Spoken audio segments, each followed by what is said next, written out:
Your Excellency Abdullah Shahid, President of the 76th United Nations General Assembly, Your Excellency Secretary General Antonio Guterres, Your Excellency President Moon Jae-in, and distinguished leaders from around the world, it is an honor to be here today, where BTS appointed as special presidential envoys of the Republic of Korea.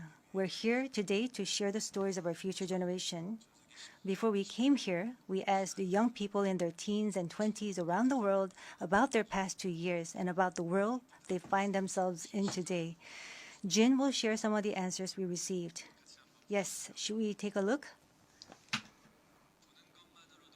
You can feel the good vibes from just looking at these.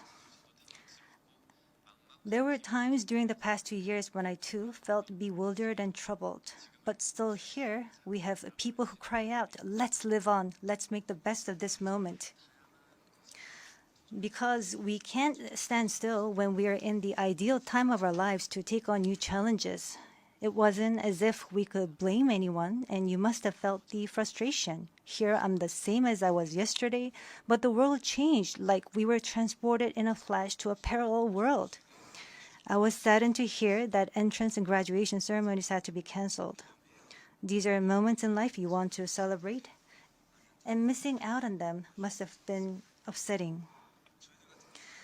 We were heartbroken when our long-planned concert tours were canceled.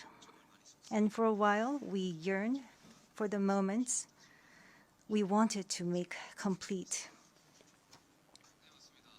Yes, it was a time for us to mourn for the things that COVID took away from us. A time to discover how precious each and every moment we'd taken for granted were. Suga mentioned the precious things we'd taken for granted, and lots of people answered our question by sharing pictures of their precious moments. Many people showed how they share their moments with nature. I think during these 2 years, they found dear the time they experienced and care for nature. Yes, but maybe because we feel an encroaching sense of dread that our time on this earth is limited, we just talked about the things we mourn, and I shudder to think about mourning for the earth. Everyone agrees that climate change is an important problem, but talking about what the best solution might be, that's not easy. It's a topic that's tough to make conclusions about. Yes, it is a tough discussion, but I learned while preparing for today that there are many young people who have an interest in environmental issues and choose it as their field of study. The future is unexplored territory, and that's where we, more than anyone, will spend our time. So these young people were searching for the answers to the question of how we must live that future. So I hope we don't just consider the future as grim darkness. We have people who are concerned for the world and searching for the answers. There are still many pages left in the story about us, and I thought we shouldn't talk like the ending's already been written. Of course, sometimes the world seems stuck in place even if you're ready to go. Sometimes it feels like you've lost your way. There was a time when we felt the same way.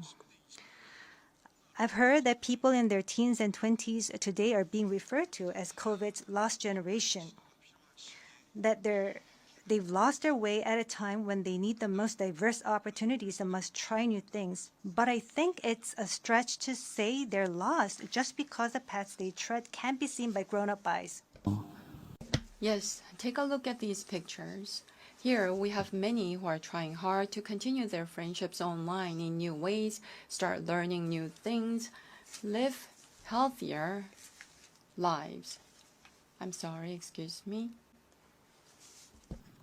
네, 새롭게 공부를 시작하고 더 Yes, these kids are trying to learn new things and trying to figure new things out.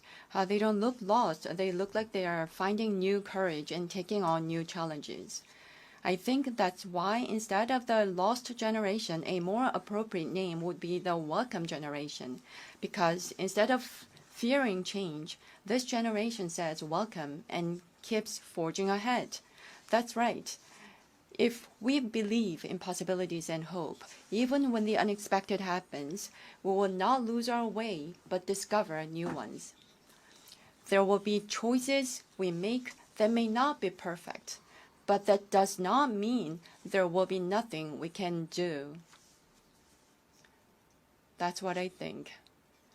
What is important are the choices we make when we're faced with change, right?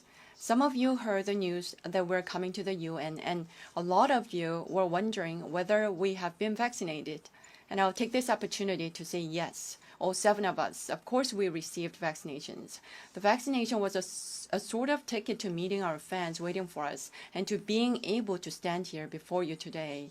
Just like we said in our message today, we too are doing the things that we're able to do right now. Like the vaccinations, efforts are continuously underway to keep this new reality going forward. And I think the day we can meet again face to face is not far away. Until then, I hope we can fill each of our days to the brim with positive energy. We thought the world had stopped, but it continues to move forward. I believe that every choice we make is the beginning of change, not the end. I hope that in this nascent new world, we can all say to each other, welcome.